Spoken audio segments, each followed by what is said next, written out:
Olá para vocês, como vocês estão?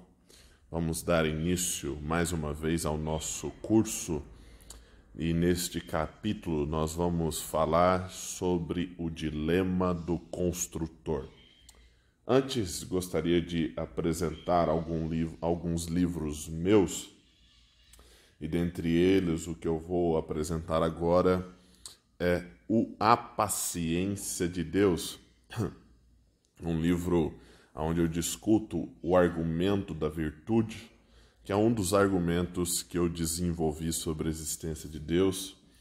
Eu faço uma análise filosófica sobre a paciência humana e sobre a paciência divina.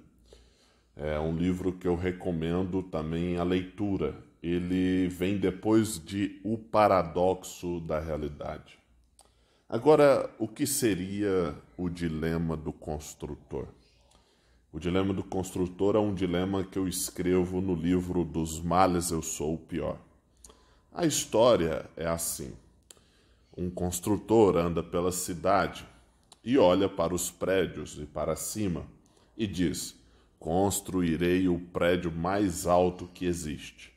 Ele vai lá, põe tijolo após tijolo, e terminada a sua obra, ele chega lá em cima e ao invés de olhar para cima, porque também não tem nada em nenhum prédio mais alto do que ele ali, nada mais poderoso, mais magno do que ele fez, ele olha para baixo e se compara com os prédios mais baixos e com seus irmãos construtores. Então ele diz: fiz o prédio mais alto e eu sou o melhor de todos os meus irmãos. Lá embaixo passa um dos seus irmãos.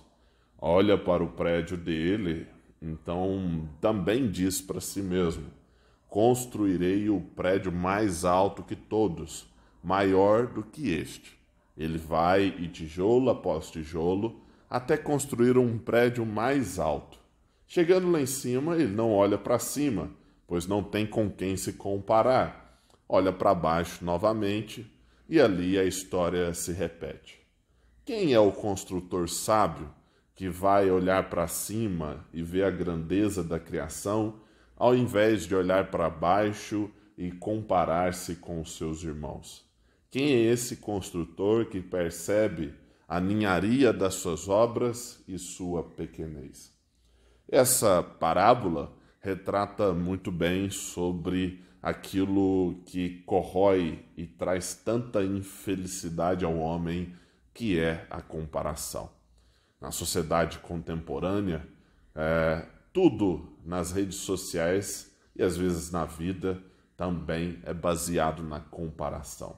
Você entra nas redes sociais e você já ativa o sinal da comparação. Ali você olha quem está melhor do que você, ali você observa quem está pior do que você, ali você posta para demonstrar aos outros que você está bem, ali você posta para mostrar que você superou as tristezas e os rancores do passado, mas ali é uma eterna comparação.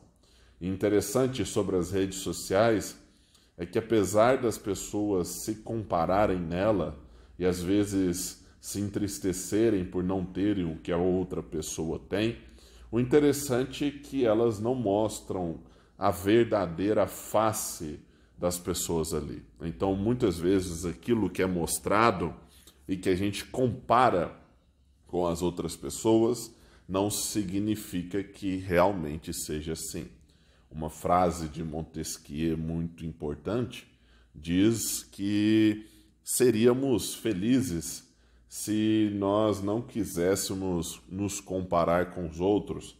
E a verdade é que os outros nós achamos mais felizes do que realmente são.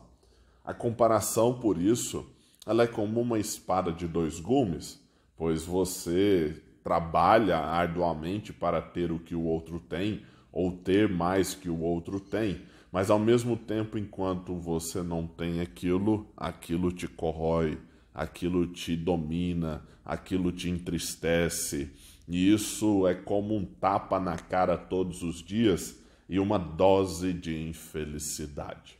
O dilema do construtor, portanto, ele vem nos ensinar a algo extremamente importante, que é, ao invés de olharmos para baixo, né, pois o olhar para baixo significa comparação, deveríamos aprender a olhar para cima. E aqui eu não trato apenas de questões metafísicas ou da existência de Deus, mas simplesmente você olhar para o universo à sua volta e perceber que você não é lá tão bam assim, já que você é apenas um ponto e nem isso em todo o universo. Apenas uma poeira levada pelo vento, algo inútil comparado à grandeza e à potência do universo à nossa volta. Olhar, portanto, a grandeza do universo, ao invés de olhar a própria grandeza em relação aos outros, também aumenta doses de felicidade, pois ali você percebe que você não tem que ficar o tempo todo batendo no peito que você tem isso, que você tem aquilo, ou que te falta isso, ou que te falta aquilo. Você olha e percebe que você é um ser pó, um pó que nasce do pó e que volta ao pó. Olhar, portanto, a limitação sua e a pequenez ajuda a trazer, portanto, mais significado a essa existência. Quando você percebe essa pequenez diante do universo, ou o construtor olhando para cima, você se torna mais humilde, percebe que não precisa tanto para ser feliz, percebe que não é necessário muita coisa. Como eu já disse e gosto de dizer, hoje muitos têm esse dentro do coração a loucura de Nero, né? Quando Nero construiu aquele palácio magnânimo e entrou ali no palácio maior de sua época e disse: agora viverei como homem. Nero demonstra ali o ápice da comparação das redes sociais e também da comparação humana. Claro que eu não estou falando que naquela época tinha isso, estou fazendo uma analogia com os dias de hoje. Então, nos dias de hoje, nós temos mais, nós vivemos mais, nós temos mais oportunidade comparado a uma idade média, onde a pessoa, principalmente ali depois da queda do Império Romano, no fim da Antiguidade Clássica, quando a pessoa chegava aos 20 anos de idade, ela já tinha perdido metade dos filhos e todos os seus pais e avós e pessoas mais velhas do que ela. Ou seja, comparar nosso estado diante de uma idade média é mostrar o quanto mais nós temos. Sabemos que o nosso mundo não é perfeito, o mal é generalizado. Eu pessoalmente acredito que o mal está em toda parte, né? Mas comparado a estados antigos da humanidade, estamos vivendo num período muito bom, por sinal.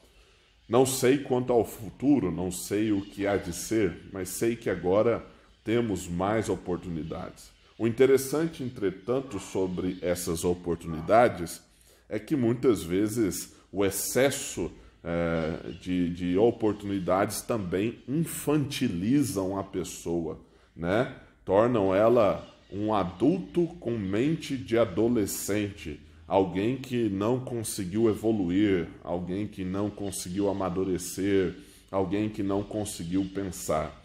Esse homem que é o construtor que se compara é exatamente esse homem que tem ressentimento do mundo, que tem ódio das pessoas, que odeia aqueles que o criaram, odeia aqueles que trouxeram ele ali. E o ressentimento é uma das maiores armas de destruição humana, pois ele apaga o passado, pois ele se ressente dele e tenta construir um futuro à base do ego próprio e da violência. O ressentimento, ele também é uma das bases da comparação, pois nós nos comparamos e vemos que os outros estão melhores, e por isso nós nos ressentimos, nos sentimos ofendidos e acabamos por ser invejosos, mesmo que afirmemos que não. O interessante é que, se alcançarmos uma prosperidade, como esse construtor que construiu o prédio, como esse construtor que construiu a obra, se alcançarmos isso, nós diremos ao contrário. Não que eu tenha inveja dos outros, mas que os outros se invejam de mim. Os outros me invejam. E, na realidade, dizer estas palavras é apenas aumentar e mostrar o ego próprio, é mostrar a soberba que existe dentro do coração. Jogar o problema da raiva dos outros sempre sobre a inveja é também mostrar o ressentimento, a soberba e a sensação de avareza e grandeza no meu coração.